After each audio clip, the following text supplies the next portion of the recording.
Video ini akan membahas tentang konsep kepemimpinan dan merupakan sebuah video pengantar untuk nantinya kita akan lebih banyak belajar tentang lebih detail mengenai kepemimpinan itu sendiri. Yang akan kita bahas dalam video ini setidaknya akan berisi tentang perkembangan definisi dari konsep kepemimpinan, kemudian apa saja komponen yang ada di dalam kepemimpinan, serta beberapa catatan penting dari buku tentang yang pertama tentang apakah kepemimpinan itu merupakan sifat atau kepemimpinan justru merupakan sebuah proses yang bisa dikembangkan. Kemudian kita juga akan membahas hal yang tidak kalah pentingnya, yaitu tentang perbedaan leader dan manager. Ini akan menyangkut tentang konsep pemimpin itu sebagai seseorang yang dipilih atau pemimpin itu seseorang yang mendapatkan sebuah posisi. Kemudian kita juga akan mengingat kembali konsep peran manajer yang diperkenalkan oleh Mintzberg untuk menjelaskan seharusnya seorang manajer itu punya peran apa saja. Dan yang terakhir yang tidak kalah penting, kita akan membahas komponen penting lainnya dalam kepemimpinan, yakni power. Kemudian coercion ini merupakan salah satu bentuk power, dan apa sih bedanya manajemen dengan leadership. Kita mulai pembahasan ini dengan overview atau perkembangan dari definisi konsep kepemimpinan itu sendiri. Mulai tahun 1900 sampai 1999, di mana di awal sekali konsep kepemimpinan diperkenalkan, konsep kepemimpinan itu lebih ditekankan pada atau kemampuan dari seseorang untuk membuat impression, membuat semacam memberikan impression gitu ya, memberikan orang lain akan merasa bahwa pemimpin itu seseorang yang sangat hebat, yang harus dihormati, kita harus loyal, kita harus berkooperasi dengan pemimpin gitu. Jadi lebih pada dominasi dari seseorang yang disebut sebagai seorang pemimpin. Itu di awal-awal konsep ini ada. Kemudian dalam perkembangannya selanjutnya, konsep kepemimpinan yang tadinya hanya bertumpu pada dominasi seseorang, kemudian mulai bergerak pada proses interaksi yang dialami oleh seseorang yang disebut leader tadi dengan berbagai macam kelompok yang menjadi followernya dia. Jadi lebih pada bagaimana interaksi sifat-sifatnya tadi yang disebut sebagai seorang yang harus dihargai, yang dihormati, begitu dikaitkan dengan interaksi yang terjadi dengan kelompok yang dipimpinnya. Jadi mulai dari dominasi hanya fokus pada individu itu sendiri, kemudian mulai juga memperkenalkan tentang interaksi yang terjadi antara seorang pemimpin, sifat-sifat pemimpin tadi dengan kelompok yang dipimpinnya. Kemudian pada periode yang selanjutnya, jika tadi sudah dimulai dengan interaksi begitu ya, kemudian mulai berkembang pada perilaku dari individu yang punya kemampuan untuk mengarahkan kelompok tadi. Jadi kalau yang tadi hanya sekedar interaksi, bagaimana grup tadi akan menerima feedback, memberikan feedback gitu. Nah, kalau yang di periode yang ini, dia juga membahas tentang bagaimana sih perilaku yang efektif yang dimiliki oleh pemimpin untuk bisa mengarahkan seseorang sesuai dengan keinginannya. Selanjutnya pada periode yang lainnya, di tahun 1950-an, leadership dipandang sebagai sebuah hubungan yang berkembang melalui karena adanya tujuan yang sama. Jadi kalau kita sering mendengar kepemimpinan adalah cara untuk mencapai tujuan bersama dengan melalui orang lain begitu, itu mungkin paradigmanya masih di sekitar 1950-an begitu ya. Jadi pada tahun 1950-an konsep leadership ini mulai mengenal tentang kesamaan tujuan dari pemimpin dan orang-orang yang dipimpinnya. Dari situ ada interaksi tadi yang dibahas di tahun sebelum-sebelumnya, kemudian bagaimana mengarahkan orang tadi untuk bisa mencapai tujuan tadi. Itu baru diperkenalkan di 1950-an. Kemudian di tahun selanjutnya, leadership itu dipandang sebagai perilaku perilaku seseorang untuk mempengaruhi orang lain agar mau menyelesaikan untuk mau mengikuti arahannya dia. Jadi sebenarnya mirip dengan yang di tahun-tahun sebelumnya, tapi ini lebih pada ada istilah influence, mempengaruhi. Yang nantinya tahun 1970, influence ini kemudian juga dipandang sebuah proses yang resiprokal.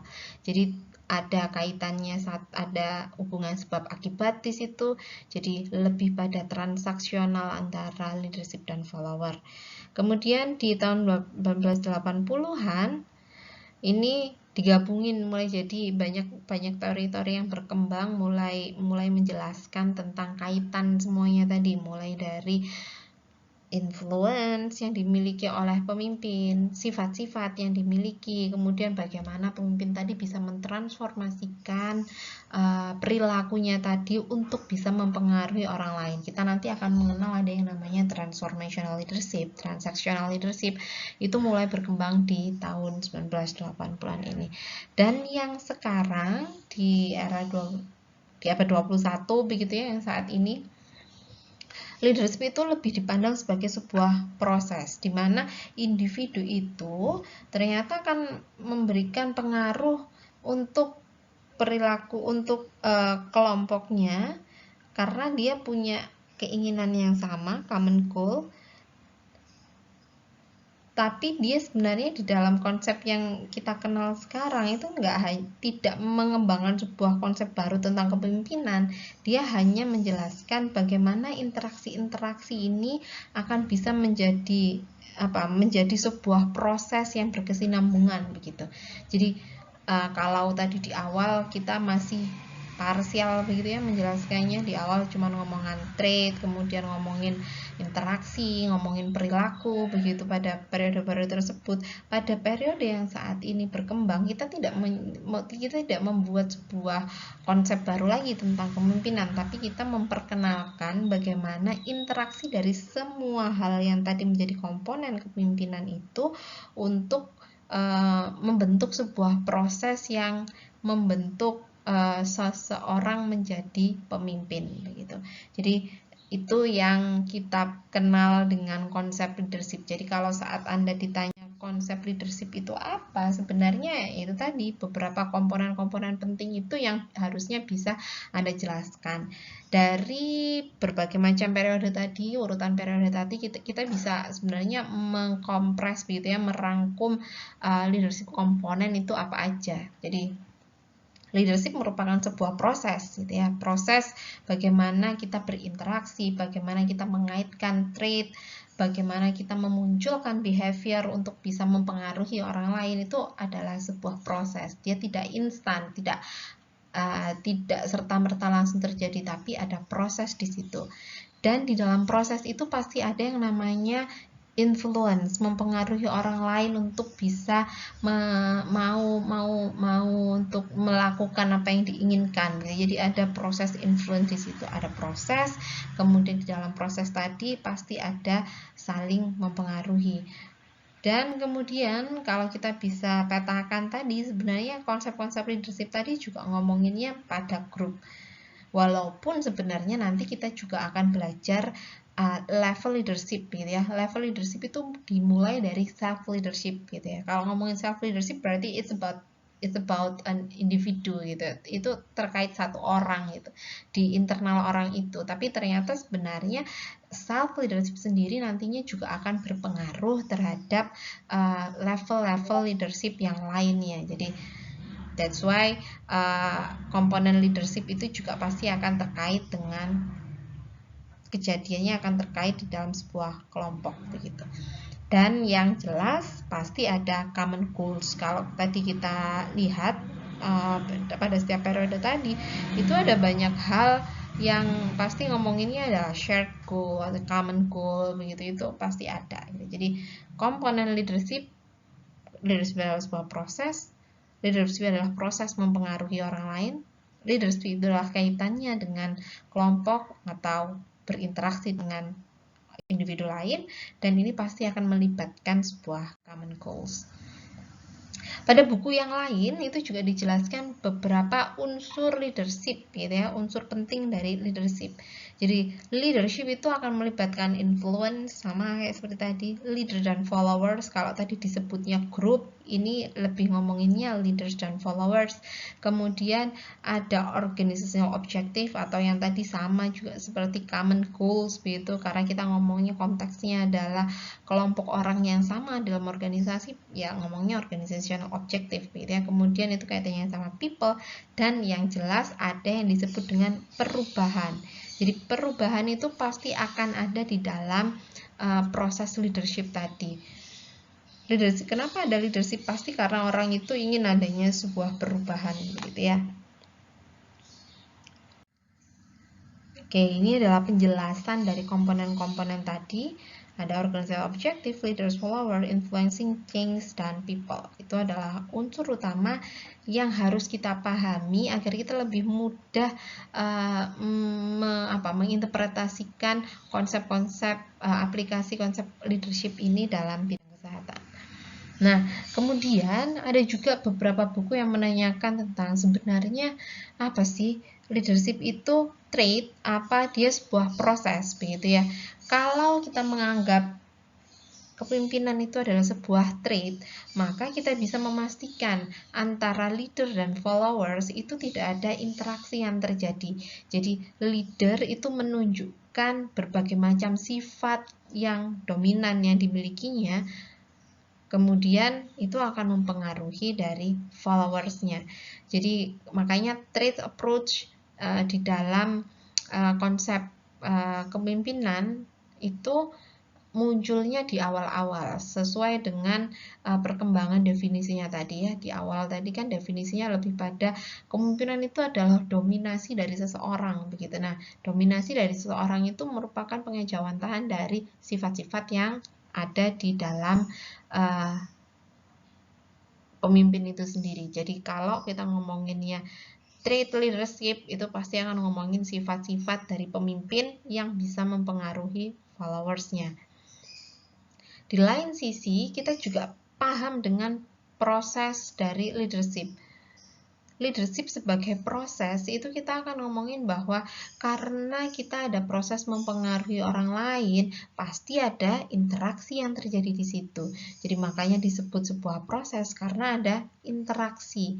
Di dalam interaksi pasti akan ada aktivitas-aktivitas saling mempengaruhi. Jadi di sini disebutkan leadership merupakan sebuah proses. Jadi leadership bisa saja menjadi sebuah trait begitu ya, karena kita paham bahwa di awal konsep ini dimulai dari dominasi karakteristik pemimpin yang dianggap orang bahwa akan ada sifat-sifat tertentu yang harus dimiliki oleh pemimpin. Nah, kalau yang proses itu lebih pada bagaimana kita saling berinteraksi untuk bisa mempengaruhi orang lain. Kemudian kita juga harus ingat ada namanya assigned leadership dan emergent leadership. Ini akan menjelaskan kepada kita sebenarnya siapa sih yang disebut sebagai seorang pemimpin. Kalau kalian melihat membaca berbagai macam artikel tentang kepemimpinan, penelitian tentang kepemimpinan, pasti yang dilihat mayoritas adalah assigned leadership, karena di situ kita bisa melihat assigned leadership atau pemimpin yang diangkat, yang ditunjuk begitu ya, itu kelihatan jelas gitu ya, dia punya peran sebagai seorang pemimpin. Tinggal kita melihat apakah benar orang yang diangkat menjadi pemimpin tadi, menjadi pimpinan tadi, itu memiliki sifat-sifat, proses, power yang ada di dalam konsep seorang leader. Jadi kalau assigned leadership itu sebenarnya lebih pada seorang manajer, atau kalau bahasa Indonesianya adalah pimpinan begitu. Kalau yang emergent leadership itu lebih pada seorang pemimpin. Seorang manajer belum tentu adalah seorang pemimpin. Demikian pula sebaliknya gitu ya. Seorang pemimpin belum tentu dia diangkat, dia ditunjuk, dia diberi kewenangan untuk menduduki posisi tertentu menjadi seorang manajer. Tapi kita harus ingat bahwa ada namanya roles dari manajer yang dijelaskan oleh Mintzberg. Nanti kita akan bahas lebih lanjut. Dan di salah satu roles tadi disebutkan bahwa manager roles salah satunya adalah menjadi seorang leader. Maka dari itu banyak penelitian yang menganalisis, mengakses pimpinan tadi apakah memiliki karakteristik, perilaku, interaksi yang bisa disebut sebagai seorang leader. Efektivitasnya bagaimana begitu. Itu yang dimaksud sebagai assigned leadership dan juga emergent leadership. Ingat konsep manager dan leader. Nah, ini yang disebut Mintzberg sebagai beberapa peran manajer begitu ya. Manajer itu orang yang tadi diangkat, diberikan kewenangan untuk menduduki posisi tertentu.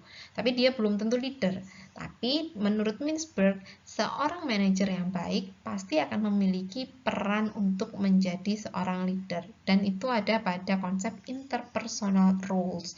Jadi dia bagaimana berinteraksi dengan orang gitu ya, itu pasti kaitannya dengan influencing, dan influencing itu adalah leader. Jadi ini adalah perannya seorang manajer, bukan peran leader ya, karena banyak juga beberapa diskusi yang pernah saya ikutin dengan mahasiswa, mereka berpikir ini adalah peran-peran dari seorang leader. Oke, kemudian yang selanjutnya kita akan membahas tentang leadership dan power. Untuk bisa mempengaruhi orang, kita itu harus punya yang namanya power. Makanya di sini disebut power is the capacity or potential to influence. Kita nggak mungkin minta orang dan orangnya mau mengikuti perintah kita kalau kita nggak punya power terhadap orang tadi. Dan nanti bentuk powernya macam-macam gitu. Ada orang yang mau aja ngikutin perintah kita karena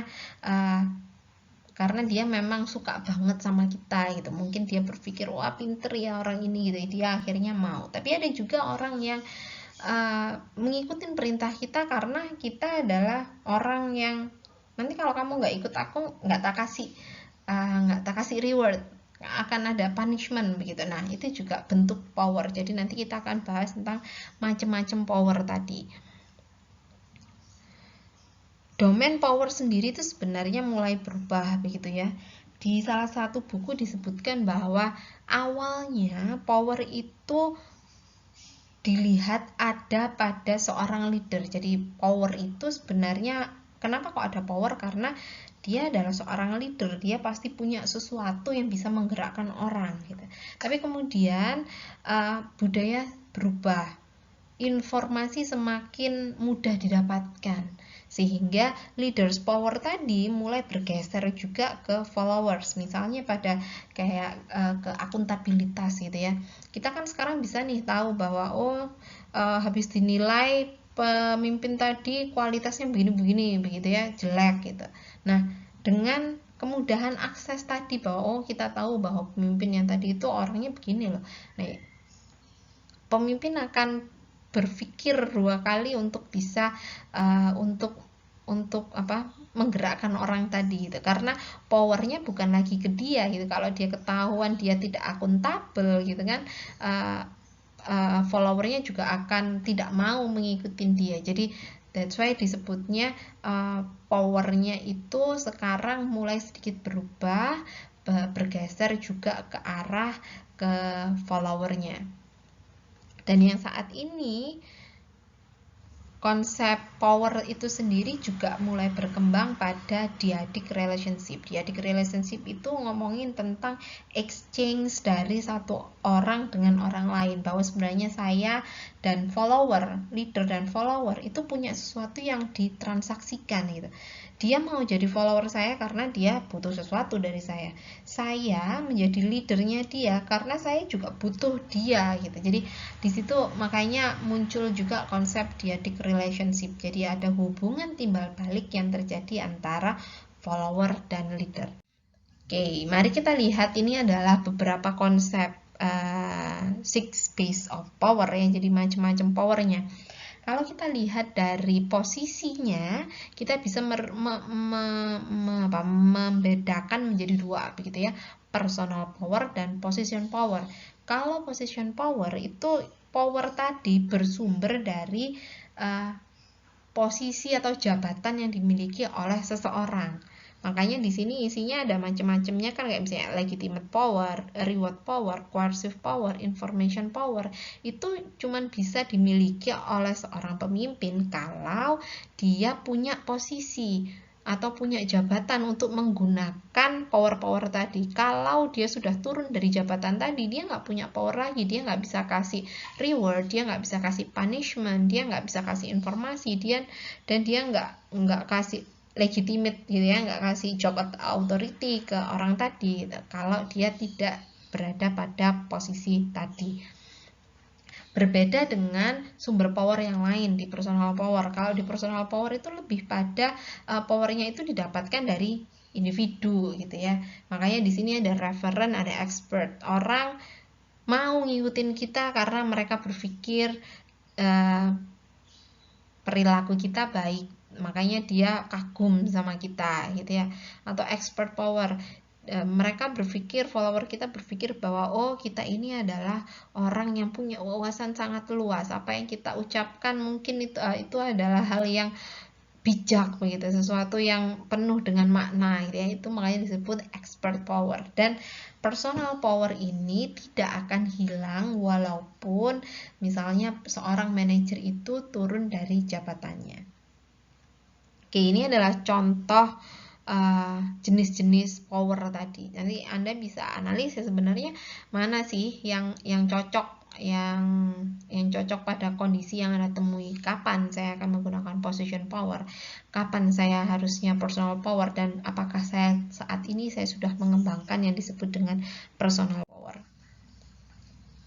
Konsep lain yang tidak kalah penting, pertanyaan yang paling banyak juga ditanyakan adalah apa bedanya leadership dan manajemen. Dua-duanya ngomongin tentang mengelola orang, meminta orang, mempengaruhi orang untuk bisa melakukan tujuan kita gitu ya, untuk bisa mencapai tujuan gitu. Itu adalah similarity atau kesamaannya leadership dan manajemen. Tapi ternyata ini hal yang sangat berbeda gitu. Kalau kita ngomongin tentang manajemen, ini lebih pada tentang seeking order dan stability. Makanya saat kita belajar tentang manajemen, kita kenal yang namanya dengan proses manajemen gitu ya. Proses manajemen itu ada planning, organizing, actuating, controlling. Itu seeking order, jadi berurutan dan stabil. Kalau kita melakukan manajemen, ya yang kita lakukan 4 hal tadi: planning, organizing, actuating, controlling. Tapi berbeda dengan manajemen, leadership itu tidak hanya tidak mencari order atau tidak mengurutkan dengan stabil begitu, tapi lebih pada bersifat adaptif, dan juga perubahan yang dibuat ini sifatnya konstruktif. Jadi ada yang bilang bahwa ini semacam saling melengkapi begitu ya, dan sangat susah untuk dipisahkan gitu. Saat kita melakukan manajemen, melakukan proses manajemen, di situ ada proses di mana kita akan membuat orang itu mau mengikuti kita gitu. Dan di situ ada sifat adaptifnya. Kalau kita nggak bisa membuat orang adaptif terhadap apa yang kita inginkan gitu, ya manajemennya nggak bisa jalan juga. Misalnya pada planning gitu, kita tahu bahwa kalau mau merencanakan sesuatu itu harusnya kita ngumpulin data dulu, kemudian kita harusnya menganalisis prioritas, kita kemudian mencari akar penyebab gitu. Itu kan yang ada di dalam manajemen gitu ya, urutan-urutan langkah-langkah yang memudahkan kita untuk mengelola tadi. Nah, biar orang tadi mau melakukan seperti order yang kita minta gitu ya, seeking order yang kita tahu, biar stabil sesuai yang kita inginkan dalam manajemen, ya kita kan sebagai seorang leader harus bisa menggerakkan mereka. Dan sifatnya adaptif, dulunya orang nggak bisa tuh ngumpulin data. Setelah kita tahu, kita ajarin gitu ya, kemudian kita mempengaruhi mereka, gini loh harusnya tuh kalau planning harusnya ini gitu. Nah, orang itu mau mengikuti kita kalau ya tadi kita punya power, dia harusnya adaptif dengan perubahan tadi. That's why manajemen dan leadership itu susah juga untuk dipisahkan begitu, karena manajemen membutuhkan leadership, dan kalau kamu mau leadershipnya lebih efektif ya kita butuh konsep-konsep yang order tadi, yang stabil tadi. Nah, kemudian bedanya juga bahwa kalau untuk mengelola, to manage itu artinya mencapai tujuan aktivitas yang sifatnya rutin gitu ya. Kalau lead, memimpin, itu lebih mempengaruhi. Sebenarnya sama kayak yang tadi kita sampaikan di yang bedanya manajemen sama leadership ya. Jadi tadi intinya ada ordering, tapi untuk bisa orang mau melakukan ordering tadi kita bisa harus mempengaruhi orang tadi. Di situ leadership dibutuhkan.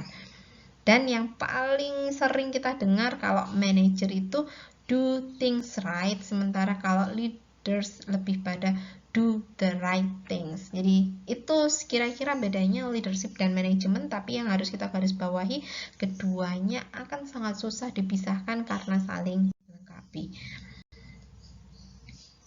Nah, ini beberapa fungsi manajemen dan leadership. Nanti di sini kamu bisa cek bedanya apa begitu ya. Tadi yang seperti yang saya sampaikan, kalau manajemen itu POAC, planning, organizing, controlling. Di situ ada apa saja, misalnya di planning, establish agenda. Nah, kalau di leadership ya untuk bisa membuat sebuah agenda atau roadmap ya kita butuh create vision gitu ya, visi yang jelas, yang clear, yang strategik, yang visioner. Nah, ini tuh cuma bisa didapatkan dari leadership.